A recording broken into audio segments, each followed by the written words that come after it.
Rien ne va plus, semble-t-il, au 55 de la rue du Faubourg Saint-Honoré à Paris.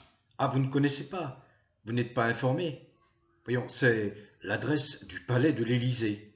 C'est là où sont logés actuellement un couple dont l'un se prétend président de la République et l'autre se prétend première dame. Vous l'avez compris, je parle de Macron et de sa supposée épouse. Rien ne va plus, pourquoi? Oh, pour diverses raisons. Mais le climat, l'atmosphère, il semble lourde, pesante, étouffante. J'en veux pour preuve le suicide d'un employé qui travaillait depuis plus de 20 ans, un employé d'une cinquantaine d'années, qui faisait partie du personnel des 800 petites mains qui sont là pour faire tourner la maison. Suicide après avoir appris qu'il était licencié sans aucun motif.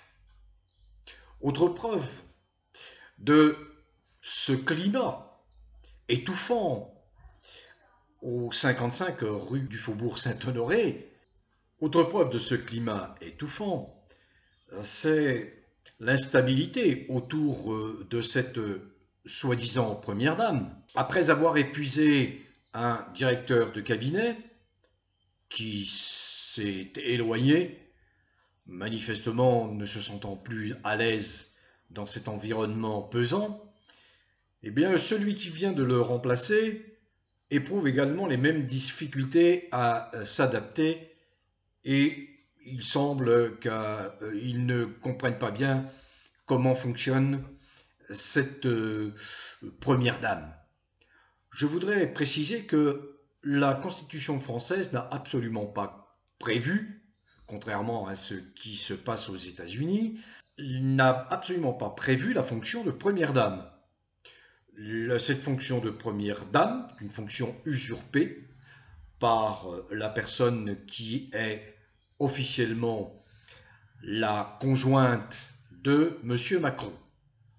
Le résultat de cette usurpation, c'est que ça nous coûte extrêmement cher en frais en tout genre, dépenses en tout genre pour cette personne. Je voudrais ajouter autre chose concernant cette personne.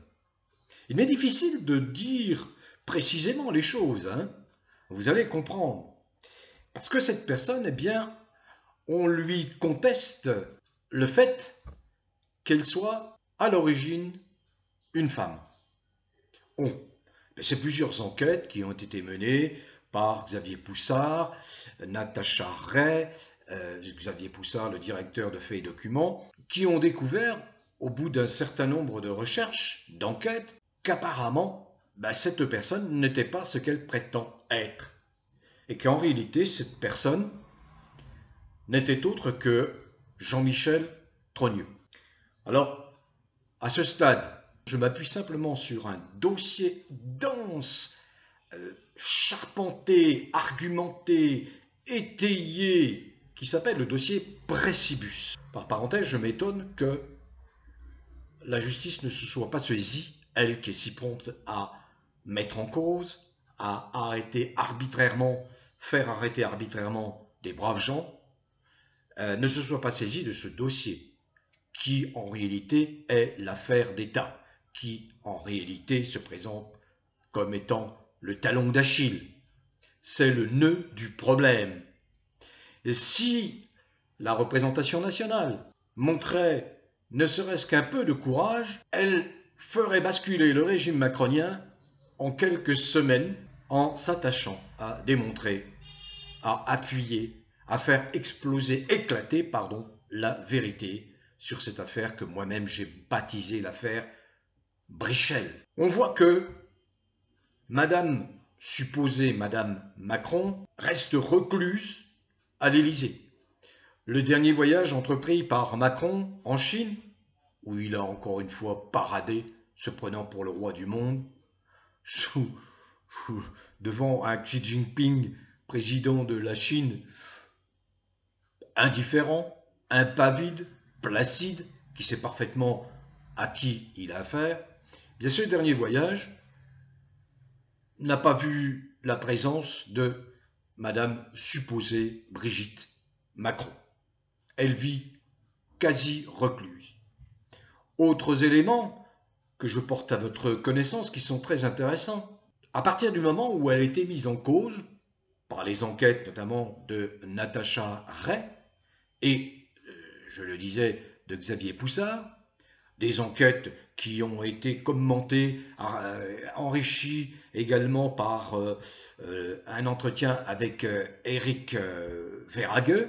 Après donc ces mises en cause, eh bien, Madame Macron a réagi, on l'a vu intervenir au JT de TF1 à 20h il y a quelques mois, pour bien évidemment s'étrangler, s'étouffer, dénoncer la cabale, dire que c'était un grossier mensonge. Elle est parfaitement dans son droit, dès lors qu'il s'agit de la vérité, alors qu'elle démontre cette vérité, surtout à la place où elle se trouve.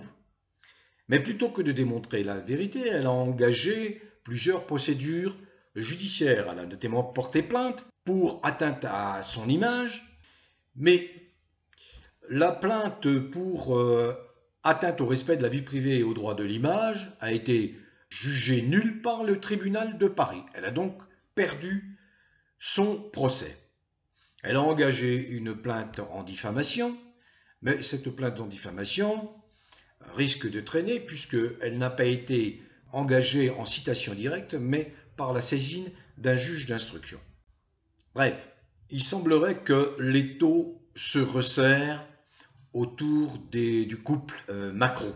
Cette affaire démontre que les Macron sont de moins en moins à l'aise, que la vérité, même si elle prend l'escalier par rapport aux mensonges qui prennent l'ascenseur, mais la vérité, elle pousse, elle pousse, elle pousse, vous savez, régulièrement. La vérité, c'est un rouleau compresseur que nul ne peut arrêter, y compris Macron, qui se croit tout-puissant. Macron qui dérange beaucoup, y compris dans son propre camp, y compris dans le monde économique, à en juger par les prises de position officieuses des uns et des autres. Par exemple, le président du MEDEF qui se dit, bon, ben, tant qu'à faire, autant voir une Marine Le Pen au pouvoir plutôt que Macron qui nous promet le désastre complet. À gauche, ce n'est pas mieux. Macron peut jouer parce qu'il a affaire, je l'ai expliqué, à une représentation nationale des députés et sénateurs d'une lâcheté incomparable. Ils sont imbattables en termes de lâcheté. Ils sont indignes, bien sûr, de porter l'écharpe tricolore, d'être des représentants de la nation, totalement indignes. Mais il faut bien comprendre, les élections législatives de 2022 ont connu le plus fort taux d'abstention. Cela veut dire que vous et moi ne croyons plus du tout à ce mode de représentation, ce mode de désignation de nos représentants, de nos délégués. C'est clair, ces gens-là, une fois qu'ils ont leur indemnité parlementaire, eh bien, ils oublient toutes les promesses qu'ils ont faites. Ils vous trahissent sans aucune vergogne. Alors, je voulais dire simplement que je n'arrête pas de mettre ceci en exergue. Le dénommé Fabien Roussel, qui est le secrétaire national du Parti communiste, a tout fait pour faire perdre Mélenchon. Il y est parvenu. Bon, mais Mélenchon a su aussi très bien scier la branche sur laquelle il était assis en défendant des minorités agissantes qui veulent imposer des lois contre nature. Bah, ça, c'est encore un autre volet de la stupidité des politiciens actuels. Donc le dénommé Roussel fait scandale à gauche. Ah oui, parce que le dénommé Roussel, ne voilà-t-il pas qu'il fait un appel du pied à Gérald Darmanin. Vous m'avez bien entendu, le secrétaire national du Parti communiste, qui se répand en compliment sur Gérald Darmanin. Ah, je cite Roussel, hein, qui fait du lèche-botte avec Darmanin.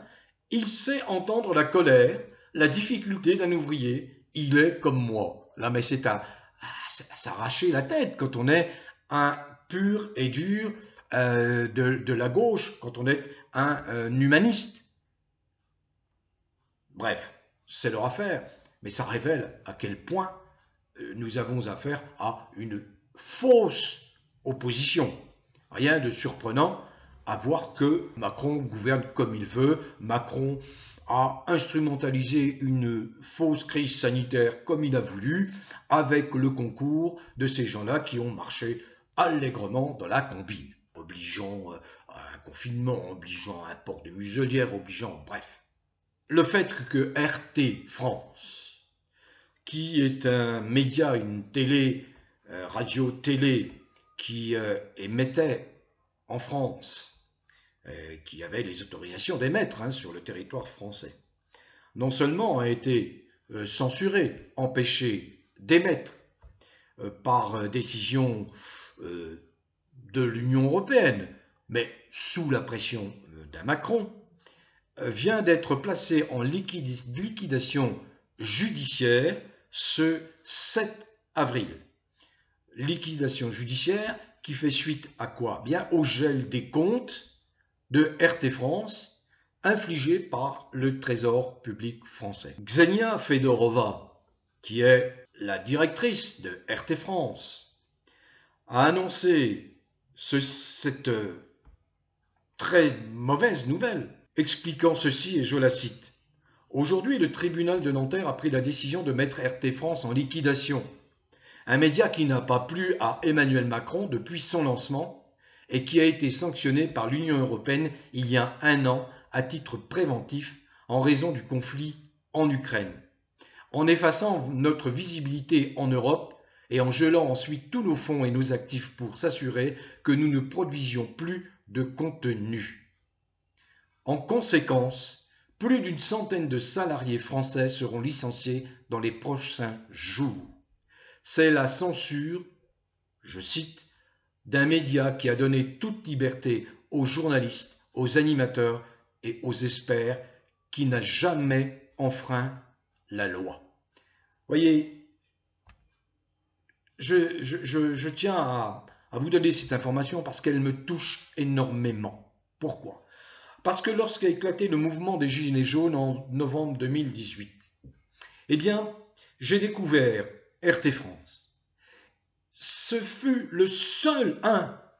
ce fut un des rares médias à diffuser en direct toutes les manifestations, à montrer toutes les exactions, l'extrême violence, la barbarie, la sauvagerie de la police macronienne. Dès que Macron a pu s'attaquer, sous le prétexte d'un conflit qui ne nous concerne pas, du conflit en Ukraine, attaquer RT France, eh bien, il l'a fait. Mais c'est grave pour la liberté d'informer, la liberté d'expression.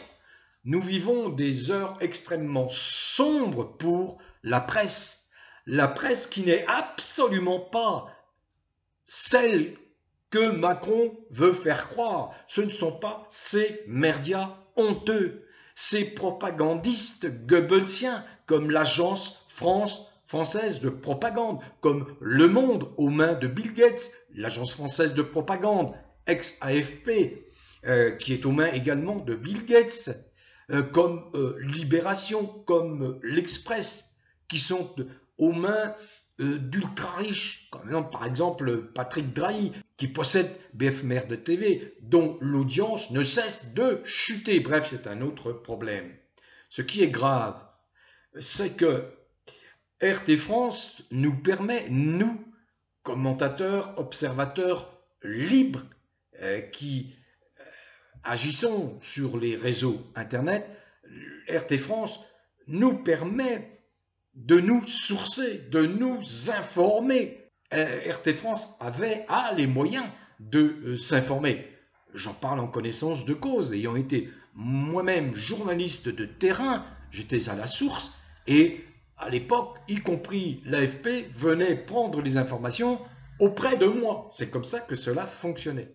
Donc ce qui se passe est gravissime pour pas uniquement la liberté de la presse, la liberté tout court, car l'information c'est le quatrième pouvoir. Sans information, c'est la dictature, c'est le despotisme, c'est la tyrannie, bien que c'est un régime fasciste, comme on en a connu au cours du XXe siècle, et comme on en connaît aujourd'hui en France. Et c'est ce que les politiciens lâches se refusent à voir. En réalité, ils le savent, mais ils veulent tirer profit de cette situation en se disant que, bon, tôt ou tard, il se passera un événement où ils pourront tirer les marrons du feu. Et c'est là où il faudra être vigilant et empêcher tous ces politiciens, tous ces partis politiques qui ne servent à rien. Je m'appuie sur l'excellente philosophe Simone Veil. Les partis politiques sont par essence corrompus. Il faut en finir avec ces partis politiques. Ils nous mènent à la catastrophe, au désastre. Ce sont eux les fauteurs de troubles qui sont capables de laisser se maintenir un individu aussi nuisible que Macron à la tête du pays. Car, et je chute là-dessus, je conclue là-dessus, il y a l'article 68 de la Constitution, il y a la destitution, elle peut être engagée immédiatement. J'ai entendu que le député Dupont-Aignan, président de Debout la France, se rangerait à cette idée. Je m'en réjouis. Il faut qu'il fasse des émules, il faut que très vite vous puissiez vous retrouver à une soixantaine et dégager cet usurpateur Macron. Bon vent à tous. Continuez à cultiver le bien-être. Prenez soin de vous, portez-vous bien.